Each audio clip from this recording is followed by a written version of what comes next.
السلام علیکم. میرا نام کاشف بٹ ہے اور میں بائی پروفیشن انجینئر ہوں. تو میں ڈاکٹر صاحب میں چاہوں گا آپ تھوڑی سی بدعت کے بارے میں تشریح اور تھوڑی وضاحت کر دیں, کیونکہ اس کی ڈیفینیشنز جو ہیں وہ بڑی کنفیوژن ہے اس میں. مطلب خاص طور پہ جیسی علاقائی رسمیں یا محفلیں, مطلب کسی بچے نے قرآن ختم کیا اور آمین کے نام پہ یا وٹ ایور کسی بھی نام پہ اگر آپ کر لیتے ہیں گھر میں دعوت, اس میں بشرط کہ کوئی غیر کوئی شرکیہ کفریہ کام نہ ہو, تو وہ بھی بدعت میں آتی ہے یا نہیں پرٹیکولرلی ہے؟ Otherwise generally. Thank you. ہو رہی ہے, اور یہ قرآن خوانی ہو رہی ہے, اور یہ 10واں ہو رہا ہے, اور یہ 40واں ہو رہا ہے, اور یہ برسی ہو رہی ہے, ان کا کوئی ثبوت نہیں ہے کتاب و سنت کے اندر. یہ بدعت ہو گئی. تو اسی طریقے سے بدعات ہیں. البتہ یہ ہے اب اسی طریقے سے ہمارے ہاں ایک نئی رسم چلی ہے, آپ یوم پیدائش منا رہے ہیں, سالگرہ کر رہے ہیں. یہ مغرب سے آئی ہوئی ہماری رسمیں ہیں, یہ کوئی صحابہ کرام سے حضور سے تو ثابت نہیں. تو ان چیزوں کے اندر بچنا چاہیے ان سے. البتہ یہ ہے کہ ایک ہے کہ جو سائنس کی ڈیولپمنٹ سے ہے. اب کوئی کہتے ہیں صاحب پھر آپ ریل گاڑی میں سفر کیوں کرتے ہیں, وہ تو صحابہ کے اور حضور کے. یہ سائنس کی ترقی سے جو چیزیں آئی ہیں یہ بالکل دوسری چیزیں ہیں, ان میں ثواب کا معاملہ نہیں ہے. یہ تو آپ کی ایک ضرورت ہے جو پوری ہو رہی ہے. وہ آپ ہوائی جہاز میں سفر کریں, ٹرین میں سفر کریں, کار میں سفر کریں, یہ جدید ترقیات ہیں, ان سے فائدہ اٹھانا ہے اور ان کو استعمال کرنا ہے.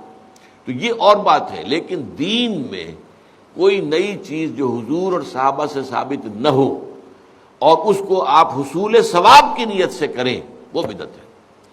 اب جیسے مثلا حضرت عمر رضی اللہ تعالیٰ عنہ نے اپنے قدم کو بدعت قرار دیا.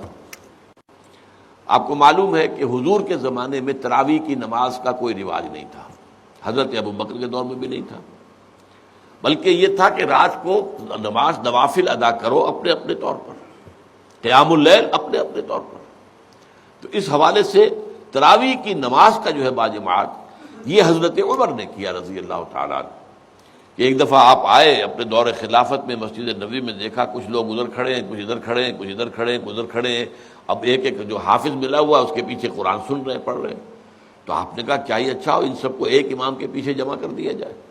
اچھا کوئی اول شب میں پڑھ رہے ہیں, کوئی دیر میں پڑھ رہے ہیں. حضور نے 3 دفعہ جماعت کرائی اس رمضان کی رات میں, تو وہ تہجد کے وقت کرائی ہے, وہ عشاء کے ساتھ نہیں, جو ہم تراویح کہتے ہیں کہ عشاء کے ساتھ ہی 20 رکعت ہم پڑھتے ہیں, یا اہل حدیث حضرات 8 رکعتیں پڑھتے ہیں. تو اس لیے کہ حضور نے تو صرف تہجد کی جگہ پر پڑھائی. تہجد کی 8 رکعتیں ہوتی تھی حضور کی, تو 8 رکعتیں آپ نے پڑھائی.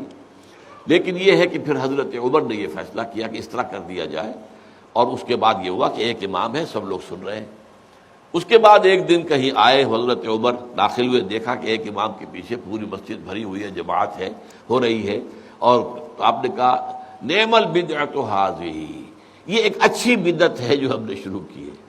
تو اس سے بدعت حسنہ کا لفظ عام طور پر لوگ لے لیتے ہیں, لیکن یہ واضح رہے کہ یہ حق جو ہے یہ خلیفۃ المسلمین کو تو حاصل تھا. یہ نہیں ہے کہ ہر شخص اس طرح کی نئی بدعت ایجاد کر دے اور کہے یہ بھی اچھی بدعت ہے, بدعت حسنہ ہے. اگر ہم اذان سے پہلے یہ پڑھ دیتے ہیں, درود پڑھ دیتے ہیں, تو کیا کیا برائی ہے اس میں؟ کوئی بری بات تو نہیں ہے درود پڑھنا, لیکن بھائی نہیں, یہ قرآن اور حدیث سے اور صحابہ کے عمل سے ثابت نہیں ہے, اس لیے یہ بدعت ہوگا. اس لیے جو چیز جو ہے اس طرح کی, لیکن حضرت عمر رضی اللہ تعالیٰ عنہ یا کسی اور خلیفہ راشد کا کوئی فیصلہ ہو اور وہ گویا کہ پرانے طریقے میں کسی چیز کا اضافہ ہو رہا ہو, تو وہ ایک علیحدہ بات ہے. لیکن ان کے بعد کیونکہ اس میں یہ ما انا علیہ و اصحابی, تو اصحاب حضرت عمر اصحاب میں سے ہیں, اور اصحاب ہی نہیں بلکہ آپ جو ہیں خلفائے اربعہ میں سے ہیں, خلیفہ ثانی ہیں. تو اس پہلو سے ان کی بات علیحدہ ہوگی, لیکن کسی اور کو اپنے کسی کام کی شروع کرنے کو بدعت حسنہ قرار دینا یہ درست نہیں ہے. اچھا جی, بہت شکریہ, جزاکم اللہ. سبحانک اللہم و بحمدک, نشہد ان لا الہ الا انت, نستغفرک و نتوب الیک.